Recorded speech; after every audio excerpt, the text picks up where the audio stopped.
Salut, salut, bonjour, bonjour, salut les curieux, salut les curieuses, c'est Arnaud et aujourd'hui nous allons reparler d'intelligence artificielle. En effet, vous avez été plusieurs à partager vos commentaires, vos craintes, vos peurs au sujet de ma dernière vidéo IA, ami ou ennemi.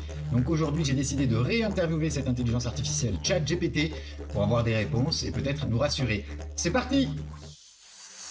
Bien, alors nous revoilà devant le prompt de ChatGPT, devant son interface. Le prompt, pour ceux qui ne savent pas, c'est un jargon informatique, c'est en fait la demande, la consigne ou le modèle, en fait, la question qu'on va poser à ChatGPT pour obtenir finalement la réponse à notre question ou à nos questions. Alors grâce aux commentaires que tu as laissés la dernière fois, voici le prompt que j'ai rédigé pour cette interview. Bonjour ChatGPT, je suis Arnaud le Curieux. J'aimerais t'interviewer pour ma chaîne YouTube sur le sujet IA, peur et réalité. ChatGPT répond à nos inquiétudes sur l'intelligence artificielle. Car dans ma première vidéo, IA, ami ou ennemi de la semaine dernière, plusieurs de mes abonnés ont partagé leurs craintes. J'aimerais leur répondre avec toi sur les peurs liées à la vie privée, sur celles qui concernent l'utilisation de ChatGPT par les enfants pour tricher à l'école, et enfin sur les préoccupations de l'impact de l'IA sur l'emploi. Peux-tu faire une introduction sur ces questions? Alors qu'est-ce que tu vas nous répondre? Bonjour Arnaud, et merci de me donner l'opportunité de participer à ton interview pour ta chaîne YouTube. Je suis ChatGPT, un modèle de langage développé par OpenAI. Et je suis ravi de répondre à tes questions et aux inquiétudes de tes abonnés concernant l'intelligence artificielle. Il est compréhensible que certaines personnes aient des craintes concernant l'IA, en particulier sur des sujets sensibles tels que la vie privée, l'éducation et l'emploi. Voici un aperçu de ces préoccupations. Vie privée. La collecte et l'utilisation des données personnelles sont des questions cruciales liées à l'intelligence artificielle. Les utilisateurs sont souvent préoccupés par la manière dont leurs données sont stockées, protégées et utilisées par les IA et les entreprises qui les développent. Il est donc important de discuter de la manière dont ces questions peuvent être abordées et résolues. Triche à l'école. L'utilisation de l'IA par les enfants pour tricher à l'école est une préoccupation légitime, n'est-ce pas, Éléonore? Les technologies comme ChatGPT peuvent en effet faciliter l'accès à des informations et à des réponses à des questions, ce qui peut inciter certains élèves à s'appuyer sur ces outils pour réussir sans réellement apprendre.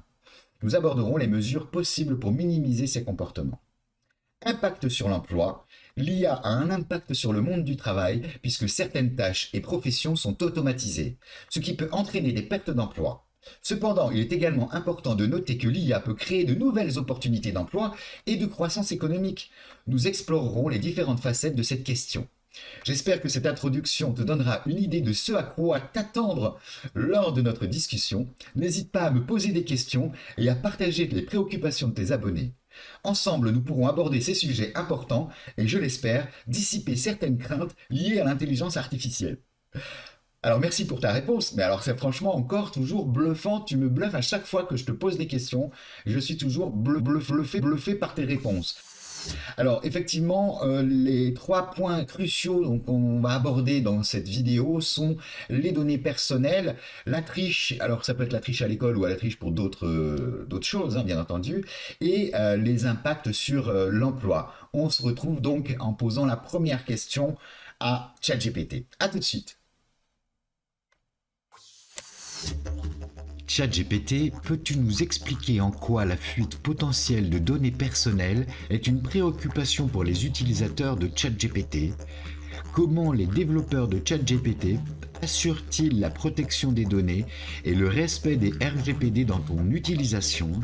Et dans quel cas les données ne sont pas anonymisées? Alors, dis-moi, c'est quoi maintenant la réponse?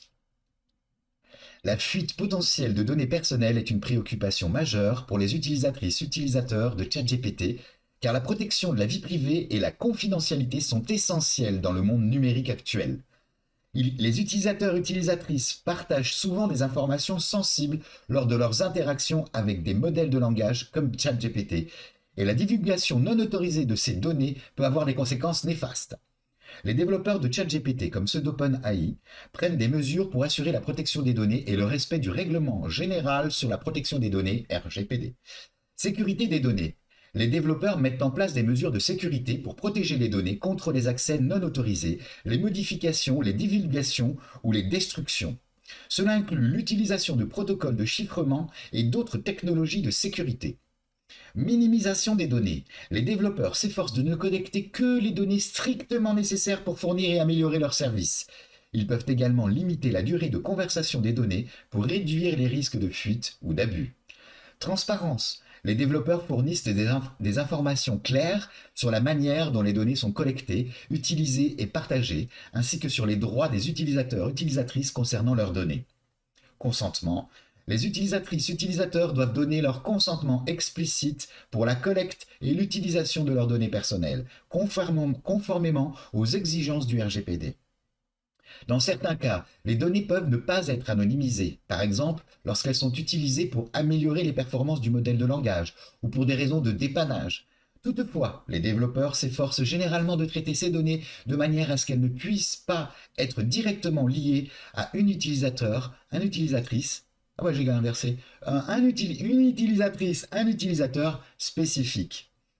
Il est important de noter que malgré ces efforts, aucun système n'est totalement à l'abri de fuites de données ou des failles de sécurité. Les utilisateurs doivent donc rester vigilants et être conscients des risques lorsqu'ils, elles, partagent des données sensibles en ligne. Eh bien, merci ChatGPT pour cette réponse. Qui nous amène en fait à ouvrir le débat sur forcément la protection des données, c'est-à-dire, mais même pas que de ChatGPT, c'est-à-dire sur l'ensemble des outils qui récoltent nos données, que tu vas taper un mot-clé sur Google et que tu te retrouves avec une publicité d'un fer à repasser ou d'un vélo, parce que tu es allé visiter un autre site, donc il y a du tracking qui est effectué.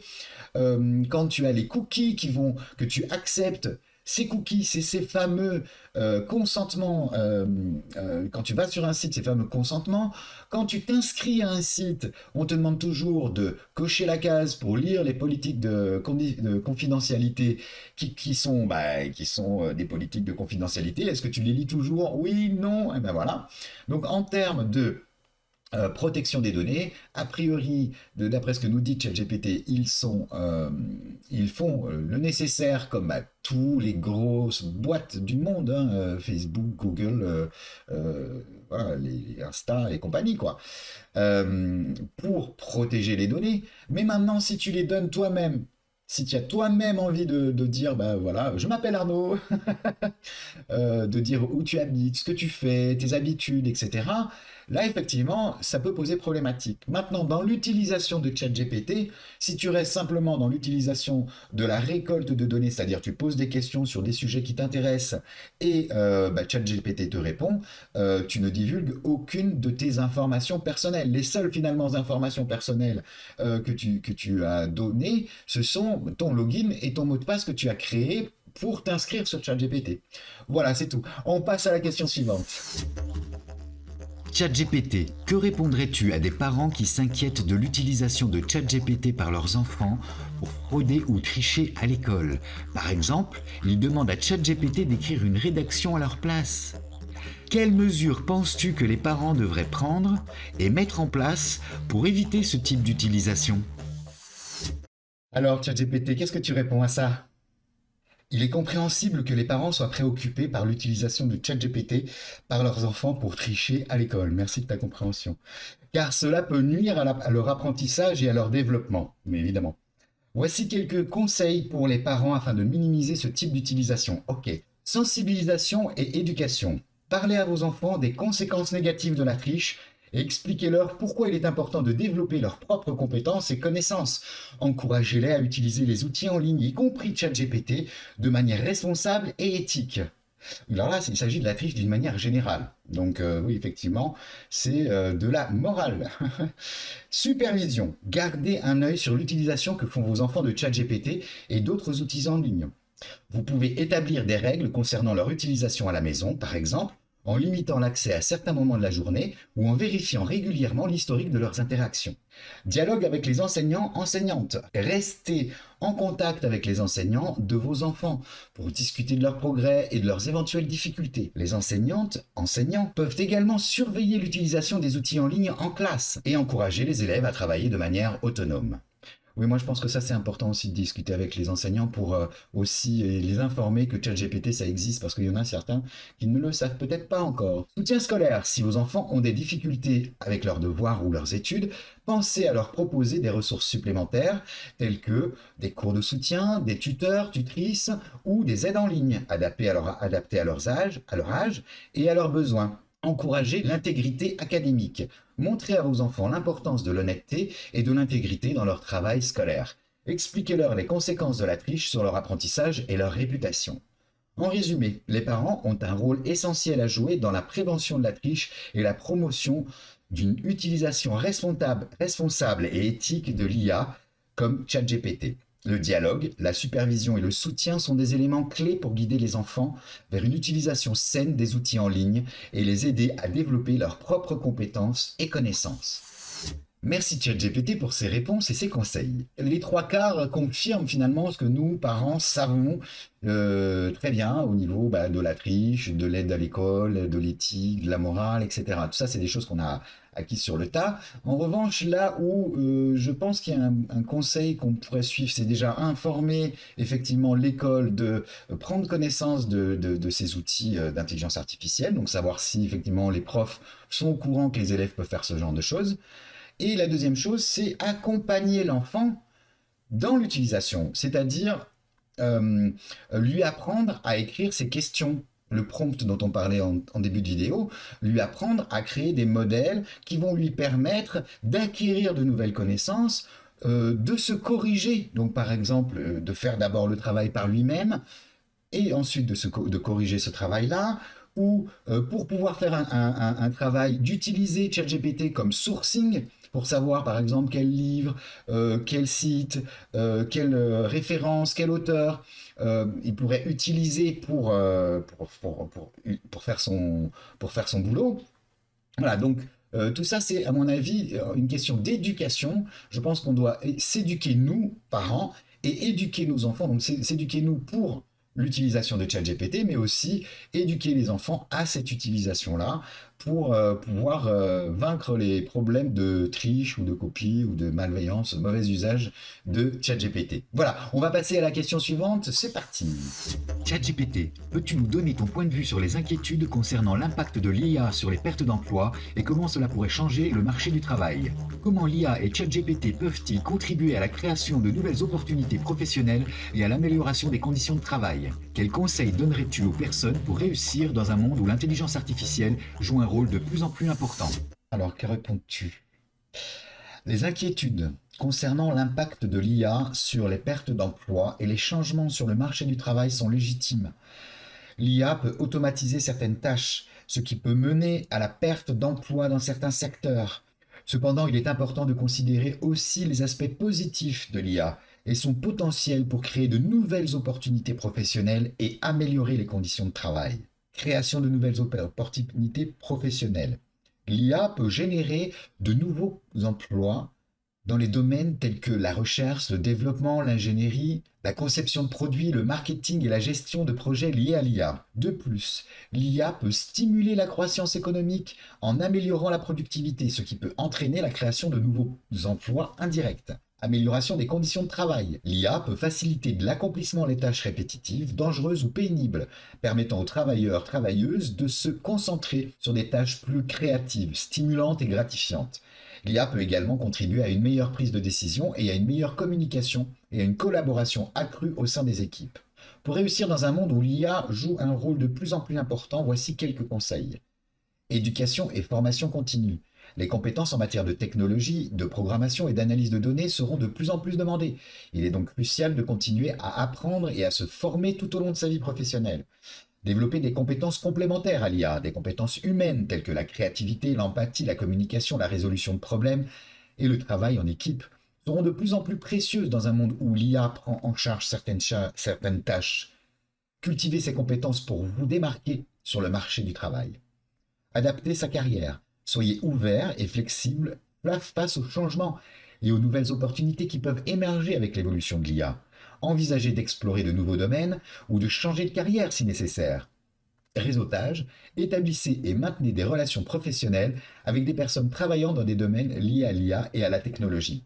Participer à des événements, des conférences et des forums pour rester informé des tendances et des opportunités. En somme, l'IA a le potentiel de transformer le marché du travail, mais elle peut également créer de nouvelles opportunités et améliorer les conditions de travail. Les personnes qui s'adaptent, continuent à apprendre et développent des compétences complémentaires à l'IA seront mieux placées pour réussir dans cet environnement en constante évolution. Alors merci pour cette réponse qui me laisse un peu perplexe, ChatGPT, je tiens à te le dire. Autant je trouvais ta pertinence vraiment très intéressante jusqu'à présent, autant là sur le domaine de l'emploi, là tu es vraiment pro IA, vive le changement et tout ça. Alors qu'en fait, il y a quand même beaucoup de métiers que indirectement tu vas remplacer et qui va faire en sorte que des personnes qui ont l'habitude de faire des choses que toi tu vas être amené à faire n'auront pas la possibilité d'apprendre comme tu le dis, etc. Donc moi, ça me chagrine un peu. Mais effectivement, là où je trouve tes capacités, tes compétences complémentaires, par exemple, je vois dans un hôpital où il y a plein de médecins, où il y a des malades, etc. Et où tu vas pouvoir faire des pré-diagnostics, c'est-à-dire avertir sur différents, avec toutes les infos, les ressources, les datas dont tu disposeras sur un patient, avertir 24 heures avant, par exemple, pour une septicémie, un médecin, alors qu'il aurait dû attendre plus pour pouvoir faire ce diagnostic. Donc tu peux sauver des vies. Donc dans le cadre de la circulation, des automobiles, en fait dans plein de domaines industriels, tu vas pouvoir effectivement apporter des solutions, des ressources, de l'emploi. Et maintenant, effectivement, c'est à nous de savoir comment t'utiliser, étant donné que tu es disponible pour tout le monde et que tout le monde a accès à tes bases de données finalement et à ton intelligence. C'est à nous de savoir poser les questions et c'est à nous de savoir finalement dans notre vie, dans notre profession, qu'est-ce qui nous prend du temps. Parfois, écrire un mail, parfois, ça va être envoyer une communication sur les réseaux sociaux, etc. Et du coup, je ne dis pas te faire tout faire, mais en revanche, me faciliter le travail, me fournir des idées, me faire du sourcing, me faire un petit assistant comme ça, numérique, qui me permettrait d'alléger mon boulot et du coup de gagner du temps. Et forcément, si je gagne du temps, je consacre mon temps à des choses plus valorisantes pour moi en tant qu'être humain. Voilà, alors on va lui faire une petite conclusion là juste après ça. Merci ChatGPT d'avoir répondu à nos inquiétudes sur l'intelligence artificielle pour ma vidéo IA, peur et réalité. Peux-tu faire une conclusion générale sur ces sujets et dire au revoir aux abonnés de ma chaîne Arnaud le Curieux? Alors conclue ma très chère IA. Je suis ravi d'avoir pu participer à cette discussion sur l'intelligence artificielle et répondre aux inquiétudes de tes abonnés, Arnaud. En conclusion, il est important de reconnaître que l'IA, y compris ChatGPT, présente à la fois des défis et des opportunités. Les préoccupations concernant la vie privée, l'éducation et l'emploi sont légitimes, mais en travaillant ensemble pour développer des solutions éthiques et responsables, nous pouvons tirer parti des avantages de l'IA tout en minimisant les risques. Il est crucial de rester informé et de s'adapter et de continuer à apprendre dans un monde en constante évolution. Les discussions comme celle-ci sont excellentes, un excellent moyen d'aborder les problèmes liés à l'IA et d'encourager un dialogue ouvert et constructif. Chers abonnés de la chaîne Arnaud le Curieux, merci de nous avoir écoutés aujourd'hui. N'hésitez pas à continuer à explorer ces sujets et à poser des questions pour mieux comprendre les enjeux de l'intelligence artificielle. Au revoir et à bientôt. Alors ça c'est trop top, donc une très belle conclusion. Voilà, moi aussi je vais conclure et je vais te laisser vaquer à tes occupations. Donc comme tu as pu le constater, j'ai un peu changé différentes choses, les plus courtes, les questions sont plus courtes, j'ai enlevé les lunettes, enfin j'ai tenu compte de tes conseils parce que tu as laissé des commentaires, ou tu m'as appelé, ou je t'ai eu au téléphone, etc. Donc c'est d'ailleurs pour ça que j'ai fait cette vidéo sur peur, les réalités, avec l'intelligence artificielle, par rapport à l'éducation, par rapport à la peur de la perte de l'emploi et également, si tu vois de qui je parle, aux données personnelles qu'on aurait peur de mettre sur le chat GPT. Donc en ce qui concerne les données personnelles, finalement, si tu ne mets rien qui te concerne sur chat GPT, à part ton login, mot de passe que tu peux créer spécifiquement pour entrer dans cette application, ce seront les seules données que ChatGPT utiliserait sur toi. Voilà. En ce qui concerne l'éducation, en fait, ChatGPT peut nous aider finalement dans l'éducation de nos enfants, soit à nous donner des conseils, ça peut nous donner aussi des pistes. J'ai travaillé un petit peu par ailleurs sur les relations interpersonnelles, sur d'autres sujets avec ChatGPT. C'est très très pertinent. Donc, je t'invite aussi à l'utiliser, toi, parent, et à l'utiliser avec ton enfant. Si c'est toi l'enfant qui regarde, écoute, fais attention, utilise-le simplement pour t'aider à faire tes devoirs, mais pas pour remplacer tes devoirs. Voilà. Et en ce qui concerne les emplois, malheureusement, comme dans toute révolution, à chaque fois qu'il y a eu l'industrialisation, à chaque fois qu'il y a eu une grosse avancée majeure dans l'histoire de l'humanité, parce que là ça touche vraiment tout le monde dans tous les pays, une grosse avancée majeure, il y a eu forcément des changements d'emplois, des pertes, mais de la création de nouveaux emplois. Ce qui m'interpelle le plus aujourd'hui, c'est que grâce à ChatGPT, enfin plutôt grâce à l'intelligence artificielle d'une manière générale, on va pouvoir améliorer notre qualité de vie et finalement perdre moins de temps avec des besognes qui sont moins gratifiantes pour l'humain et donc finalement grandir en tant qu'humain pour pouvoir vivre mieux, donc mieux se connaître en ayant des contacts plus réels, en se reconnectant avec les gens et avec soi-même. Donc voilà, si tu as aimé la chaîne, n'hésite pas à faire comme les premiers abonnés, à t'abonner, à laisser un pouce levé et à me faire part de tous tes commentaires. Comme ça, ça pourra influencer aussi la direction que prend cette chaîne. Et il y aura bien entendu d'autres sujets avec ChatGPT. Bon, je te souhaite une excellente journée et je te laisse vaquer à tes occupations et je te fais plein de bises. À plus, ciao!